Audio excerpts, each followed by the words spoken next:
Ako si Althea, 16 years old at kasalukuyang nasa ika-10 baitang.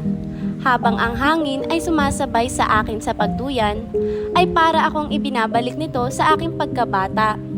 Naalala ko pa, noong mga 7 taong gulang ako, ay masaya kami naglalaro sa palayan habang nagsasabuyan ng mga putik habang ang mga nakakatanda ay nagtatrabaho sa bukid. Kahit ba natanghaling tapat na, ay hindi masakit sa balat ang init ng araw.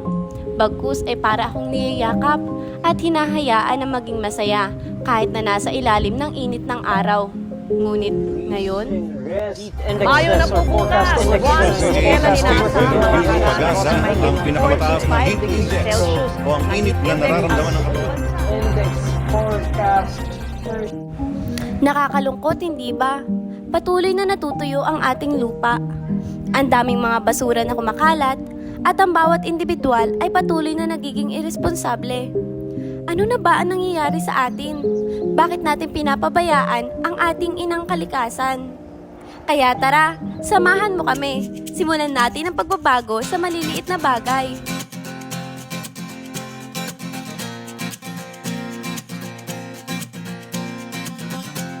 Tumakas na tayo, takasan na natin ang mundo.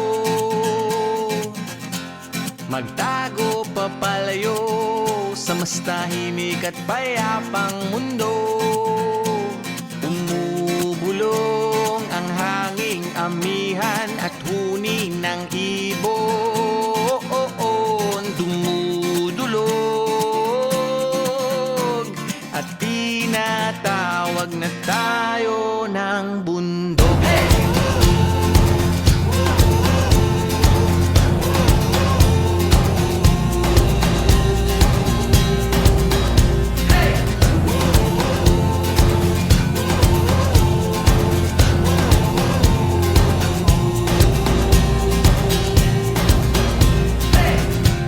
Tumakas na tayo, palayo sa maraming tao.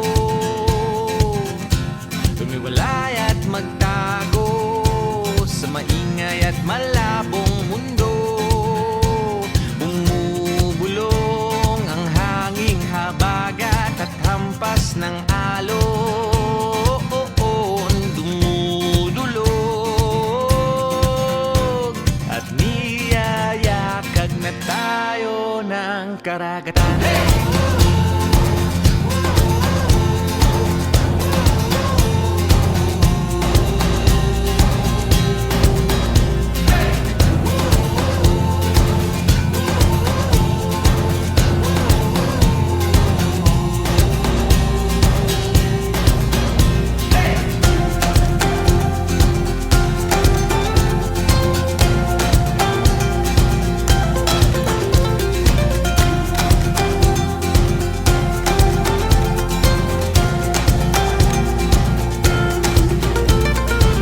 Nananabik ang puso kong masilayan ng takip silim. Nauuhaw ang kaluluwang makita ang bukang liwayway.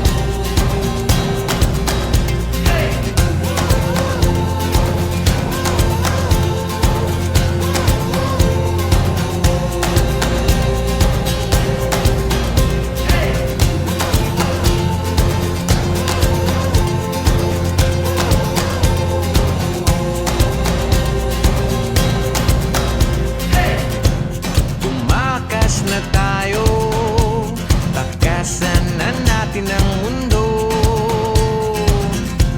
Magtago papalayo sa mas tahimik at payapang mundo. Bumubulong ang kagubatan, lagasgas ng ilog. Dumudulog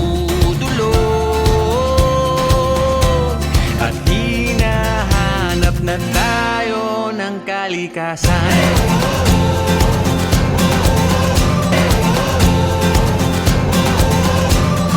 Kalikasan ay ating ingatan, basta responsableng tao, makakalikasan yan.